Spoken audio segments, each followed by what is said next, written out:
Mga taga-Tansa, nabalitaan nyo na ba itong sulit na tambayan at kainan dito sa Tansa na nag-serve ng mga sulit at masasarap na pagkain at inumin? Tulad itong Loming Batangas, Gotong Batangas, Sisling Sisig, Sisling Tofu, Sisling Pusit, Sisling Tapsi, Sisling Pork Chop, Sisling Barbecue Liempo, Crispy Pork Kare-Kare, Calamares, at Baked Tahong. Solid din dito yung mga drinks nila at may reggae acoustic at live acoustic band pa. Nabalitaan mo na ba? Kung hindi pa, ay tara! Banatan na natin yan. Let's go!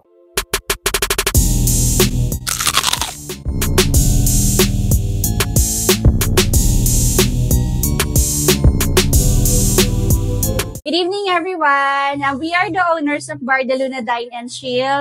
We are located po beside Metrogas Gasoline Station. Plus, walking distance sa SM Tansa. Marami kaming foods dito, mga bestseller namin like mga sizzlers, tapos yung Goto Batangas na namin na binabalik-balikan dito. Tapos, of course, siyempre yung alak namin na cocktails. Marami kaming cocktails na pwede yung pilian. And then, Mobile bars. yun, pwede kayong mag-check sa page, tapos mag-book ng mobile bar. Pag mga small event, birthday, kasal, nakabinyag, pwede rin naman. Thank you. Thank you. Ngayong araw nga, nandito tayo sa Bar de Luna Dine and Chill na matatagpuan sa Antero Soriano Highway, Daang Amaya 1, Tansa, Cavite. Katabi lang sila ng Metro Gas Station at walking distance lang from SM Tansa. Kung hindi nyo pa rin makita, i-waste nyo na lang, wasteable naman sila para tikman ang mga sulit at nagsasarap ang mga pagkain nila dito. At dahil hindi ako umiinom, si Pops Norman lahat ang babanat niyan. Nag-open pala sila dito ng 5 PM to 2 AM Sunday to Thursday at 5 PM to 3 AM Friday to Sunday. Napakasulit dito mga lods dahil pag Thursday may reggae acoustic at pag Friday at Saturday may live acoustic band. Kaya habang pumufood trip ka o umiinom may kakanta pa sa'yo. Sumasayaw sa tunog ng kabayan.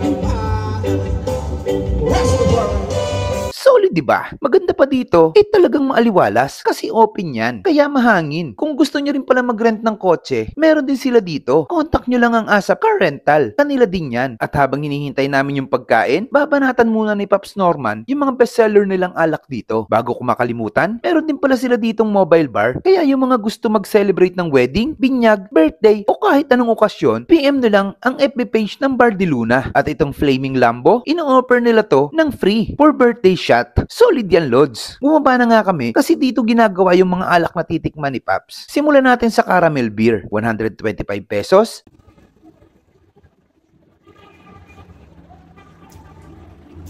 Nakalakam yung caramel, parang di mo na nalatahan yung alak. Sarap, refreshing. Manalo. Cucumber beer, 125 pesos.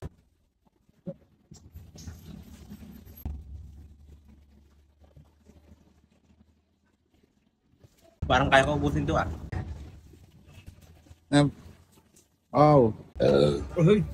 Sarap. Lychee beer, 125 pesos.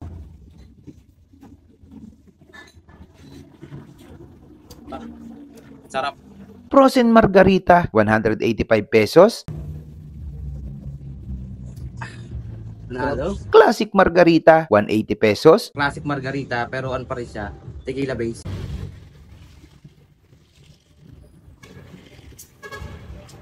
Siyempre ng lasa niya, pero hindi kagaya ng isa na may protein siya sa ibabaw. Mojito, 200 pesos.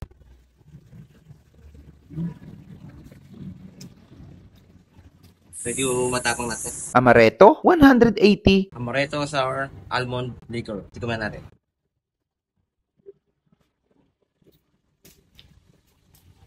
Nasang almonds nga. Sarap din ito. Galaxy, 180. Galaxy Gin Base.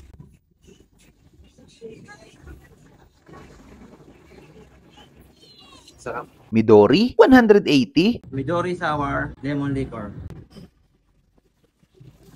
Sarap. Sabi kain ito. Panalo. Rosemary Royal Infused Vodka Base. Serving siya with lollipop.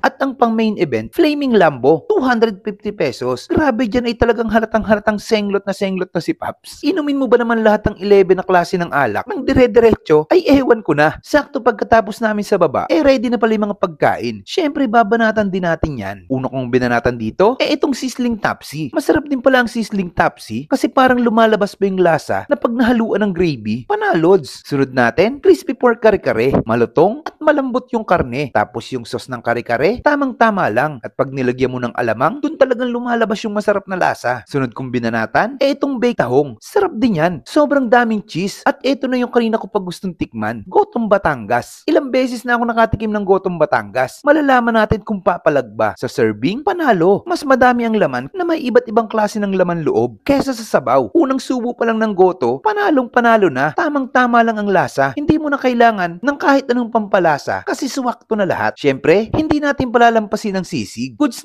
na rin. Medyo nakulangan lang ako sa alat pero pasok na rin. Makialat kasi ang dila ko eh.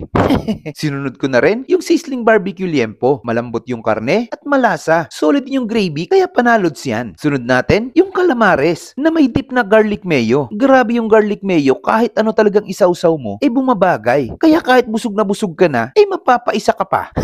Sunod na bumanat si Boy Tirik na sinimulan niya sa sizzling pork chop. Sabay tusok ng sizzling pusit biglang sumaya ang mukha. Binanatan na rin niya yung sizzling tofu na isa din sa mga gusto niya. Kaya pala hinihiwalay na kanina. Sinunod na niya yung lomi kasi sa toppings pa lang panalo ka na. At sa lasa, panalo na mulaga eh. Kaya sinubukan ko na din kung masarap ba talaga. Solid nga lods. Kaya pala bestseller din nila to bukod sa Gotong Batangas. Napakasulit dito mga lods. Kaya kung naghahanap ka ng masarap na tambayan kasama ang tropa, bisitahin mo na ang Bar de Luna. Solid yan lods. O paano? Hanggang susunod nating food trip. Paalam.